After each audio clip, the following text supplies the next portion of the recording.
I was scammed. My wife got me what was supposed to be a sealed Destined Rivals booster box as a gift. When I opened the package, I pulled it out and immediately knew something was wrong. The box didn't match the other Destined Rivals booster boxes that I already own. And that's when it hit me. We've been scammed. That's why I'm making this video.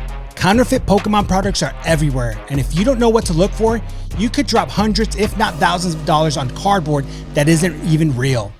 So today, I'm going to show you exactly how I spotted the fake, putting it side by side with my Destined Rivals booster box right here, and we'll go through each red flag together so you can see the differences for yourself. By the end of this video, you'll know exactly what to look for so you don't get burned. But before we jump in, make sure to smash that like button, subscribe, and drop a comment below. And trust me, if you ever plan on buying sealed Pokemon product, this is a video you can't afford to skip. All right, guys, welcome back. So when I opened that package and pulled the booster box out, the very first thing that told me it was a fake was the artwork. It didn't match the other Destined Rivals booster boxes we already had.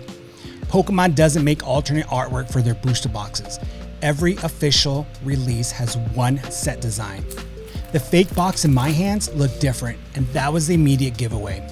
As you can see here on a real Pokemon booster box, the images are clean, the colors are sharp, and the lines are smooth. On a fake, the artwork often looks darker, blurry, or just off. Those rigid lines that you see around the characters were too bold, and it was the first red flag that we'd been scammed.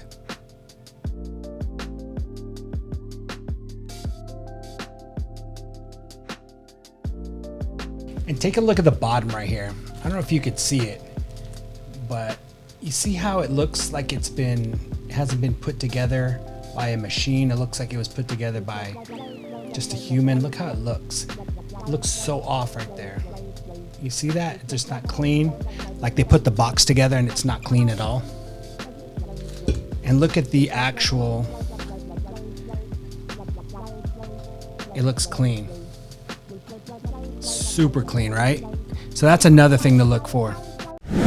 Then I felt the wrapping, and that sealed it for me. On a legit booster box, the shrink wrap feels soft, smooth, and snug. This one, it felt rough and loose, like the kind of plastic wrap you'd buy at a craft store. Cheap, crunchy, and not tight around the box at all. Authentic boxes always have neatly wrapped, tight plastic with a clean seal at the bottom. This one looks sloppy, like it had been resealed. If the wrap feels wrong in your hands, rough instead of smooth, loose instead of tight, that's a major red flag.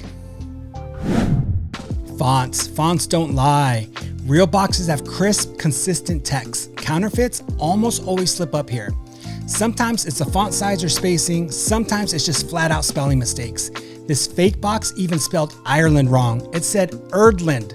What?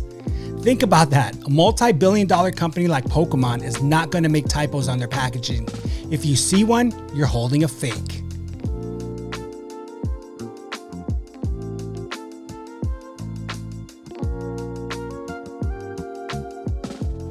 Let's go ahead and look at an eBay listing. Obviously, the price stands out right away. $168 for a booster box is not real.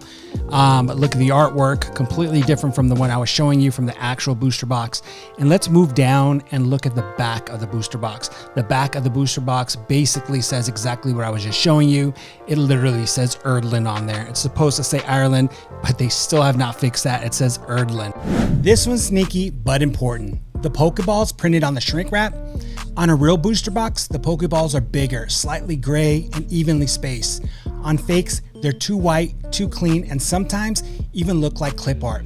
It's a small detail, but once you know, it's a dead giveaway. But here's something you need to know. Older booster boxes, like during the Sun and Moon era, were kind of all over the place. Some had big Pokeballs, some had small ones, and some didn't even have wrapping printed on the back.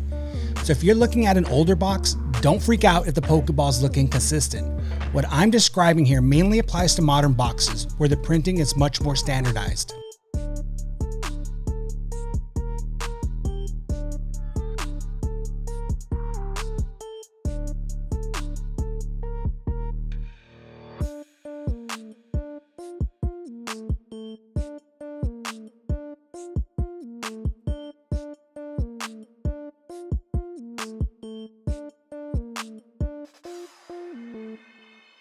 And if you notice on the fake booster ball, when I scratch it, it does not scratch.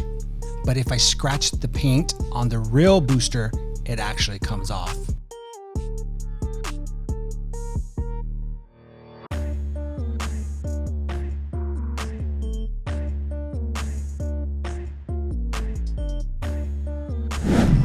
If you've already opened the box, check the booster packs themselves. Legit boxes always have packs facing forward, stacked neatly and standing upright. Fakes, total mess. Packs shoved in sideways, bent or wrinkled. Real packs look pristine when new. Fake packs look like they've been handled or jammed in a hurry. That's another red flag you can't miss. And here's a bonus tip, the classic test, price. If it's too good to be true, it probably is. Scammers love dangling a $500 box for $100 or $150. Don't take the bait. Always compare prices with trusted marketplaces like TCG Player or eBay sold listings.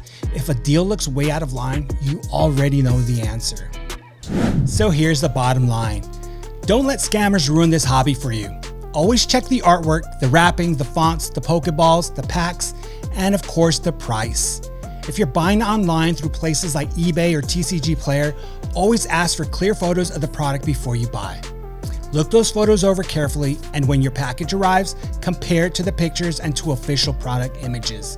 That one extra step could save you from losing hundreds, if not thousands.